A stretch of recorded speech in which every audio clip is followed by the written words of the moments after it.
Hi everybody, welcome back. Today I'm sharing with you a different project, one showing how I make my little bags that I use for my Copic marker.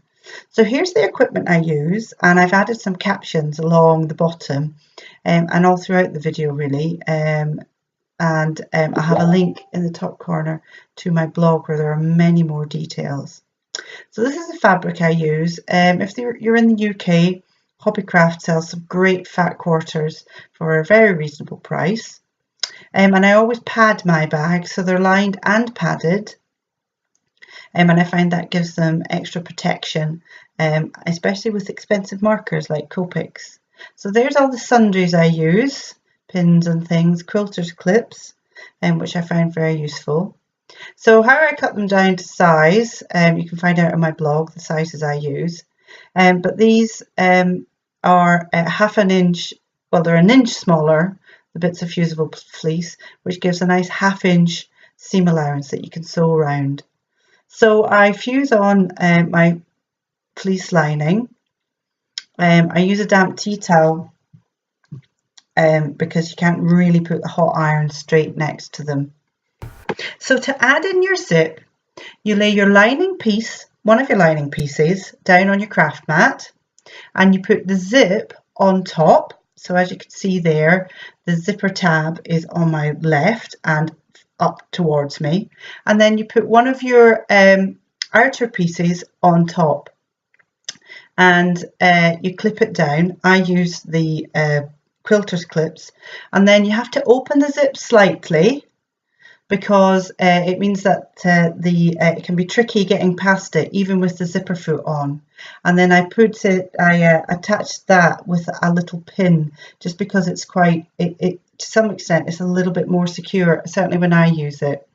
So I do a little back stitch. Remember, I've got the zipper foot in because you need this so you can go really close to the edge of the zipper. And then just go slowly. I've actually speeded this up a couple of times, so you can tell I actually went really quite slowly. And when you've got past, maybe an inch, 2 inches, you can then stop the machine with the needle in it and raise the zipper foot, and then just zip that zipper back up to the top. And then you just lower the zipper foot and carry on going. And it might sound complicated, but once you've done it 2 or 3 times, it actually makes a lot of sense. So I always do a little back stitch at the end, then I clip it. Okay, so that's one side, and then you have to do the other side. Okay, so there you go, you can see it opens. So basically what you then do is you get your lining piece face upwards, okay, and you put the zipper on top and then the outer piece. So you can see that the zipper tab is on my right now. Okay, and you won't sew through the rest of it because it's the other side of the zip is about half an inch down.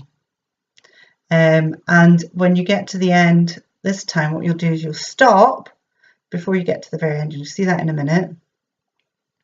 But I put my the foot down, do a little back stitch just to make it secure, and as I go, gently, gently, slowly, slowly, because you just don't have to go that fast. Unless you're working in an industrial setting, you don't have to go that fast. Take your time, go at a steady pace. Slow and steady wins the race. So you can see I've stopped. I've made sure I've lifted the needles in the fabric. I've lifted my zipper foot, opened the zip, and then I'm sewing it again with a little back stitch. And there you are, just snipping off the thread.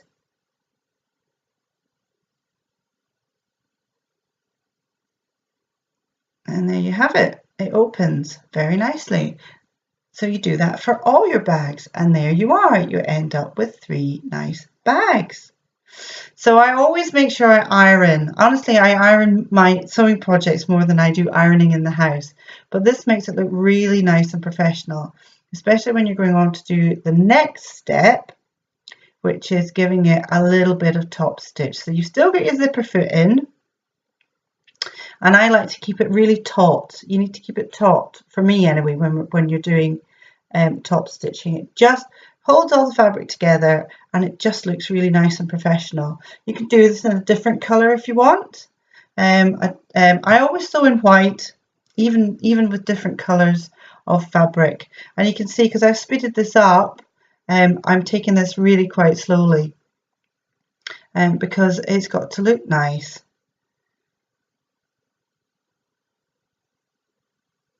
And then you just switch it around and do it on the other side.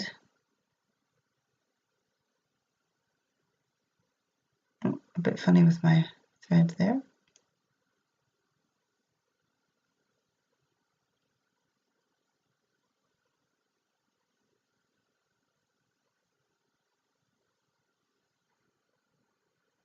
And again, oh, I didn't do a back stitch. I normally do a back stitch, but I didn't on that one. So this is when we pin the sides together, and this is where your bag will really come together. So you're pinning right sides together.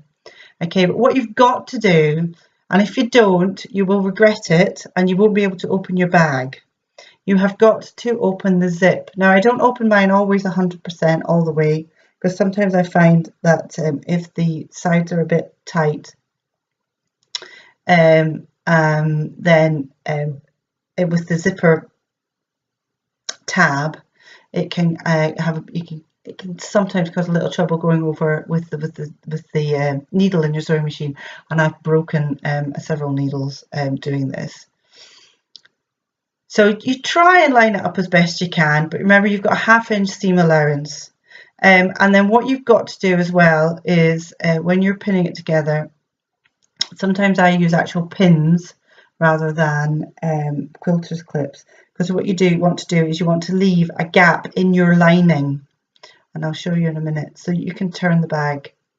Now when you're working with the zip, make sure it's pointing, the zip is pointing towards your lining. It will go that way naturally. So you start off on your lining fabric at one of your marked points. You've got to make a gap that will fit your hand. So I usually leave about 3-4 inches. And you just sew round, do the corners. You get to know how much 1/2 inch is. Sometimes I hand crank a little bit just to get that extra little bit of 1/2 inch. And I use on my sewing foot plate the 1/2 inch mark, which is really useful. And here's me just about to get to the zip. Okay, so if you're finding it a bit bulky, just hand crank it and go slowly, because the last thing you want to do is break your needle. Because if you suddenly find that you haven't got any more in stock, you're halfway through a project, it's not that much fun. So you sew all the way around, and you can see here that my seams, the way I've cut it and sewn it, it's not exact, but because you've got 1/2 inch, it doesn't really matter, because you can get at least, you know, half a centimetre, and it'll sew up just as nicely. So you go all the way around that 1/2 inch, moving your clips out of the way as you go, or if you're using needles, I always take my needles out as I go, because I've also broken needles on pins. 1/2 inch, and then when you get to the end, which has got the zip tab, sometimes it can be a bit tricky getting over that, but on that occasion I managed it quite well, but sometimes it can be a bit tricky, so go slowly. It's not a race. You want to end up with a bag that you can use. Okay, and then just do, you know, maybe a couple inches, 1.5 inches, and then you're left with a space. So I always clip the corners of mine to make it easier to cut round, just as close as you can manage to the sewn pieces, or any bits of zip as well that are showing out.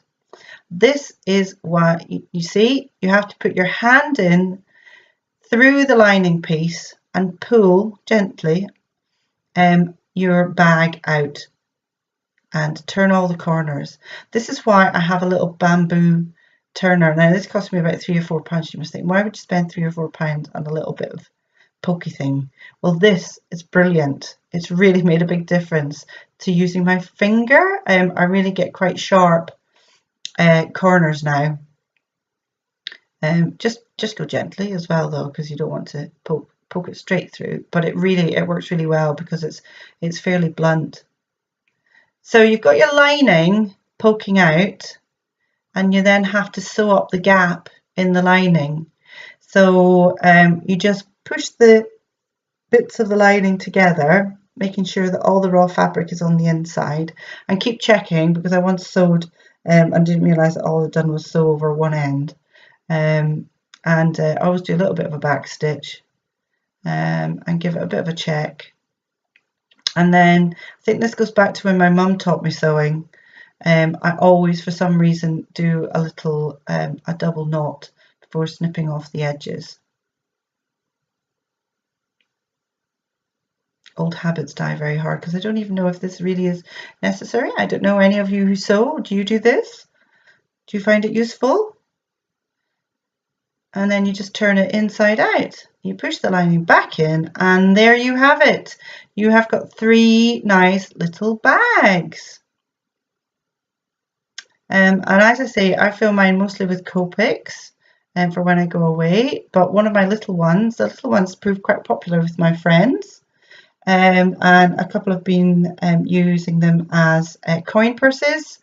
I have a couple of nice Lamy pens and some bits of paper in it for writing notes down when I go on holiday.